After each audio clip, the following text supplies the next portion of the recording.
Kepada yang terhormat Bapak Ibu, saya Michael Owen sebagai Ketua Kelompok dan Christopher Rian sebagai anggota kelompok. Kami mewakili Universitas Tarumanegara akan mempresentasikan riset investasi dari PT Kimia Farma Tbk.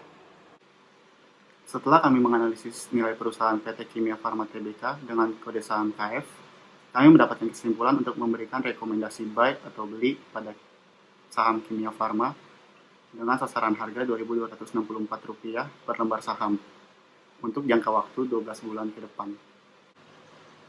Nilai sasaran harga ini berada 88,67% di atas nilai saham Kimia Farma pada tanggal 10 Juli 2020 yang bernilai Rp1.200 per lembar saham. Perhitungan sasaran harga didapatkan dengan dua model valuasi, yaitu discounted cash flow model dan relative model, dengan komposisi sebesar 50% pada masing-masing model. Secara finansial, perusahaan Kimia Farma ini memiliki pertumbuhan penjualan yang lebih tinggi dibandingkan perusahaan kompetitor pada industri yang sama, yaitu industri farmasi di Indonesia. Dengan adanya pertumbuhan penjualan ini, kami mengestimasi laba bersih yang dimiliki oleh PT Kimia Farma Tbk pada tahun 2021 adalah sebesar Rp400,19 miliar. Selanjutnya kita masuk kepada kondisi ekonomi global dan juga lokal. Kondisi ekonomi global sedang mengalami penurunan akibat adanya pandemi COVID-19 dan juga perang dagang antara Amerika Serikat dan juga Republik Rakyat Cina. Dengan adanya kondisi pandemi ini, industri farmasi menjadi salah satu industri yang dapat bertahan dan juga memiliki peluang untuk meningkatkan penjualannya. Ini dikarenakan pada new normal saat ini, kesehatan menjadi salah satu prioritas utama dalam melakukan segala aktivitas. Selain itu, new normal ini akan membuat setiap orang lebih peduli dengan kesehatannya. Dalam resiko keuangan, terdapat 3 jenis resiko, yaitu resiko pasar, resiko operasional, dan juga resiko industri.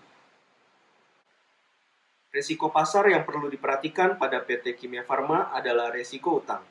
Ini dikarenakan pada akhir 2019, jumlah liabilitas yang dimiliki KF meningkat secara signifikan, bahkan total liabilitas yang dimiliki melebihi total ekuitas yang dimiliki. Selain itu, perlu diperhatikan juga pada sisi supply, bahan baku obat dan juga alat medis.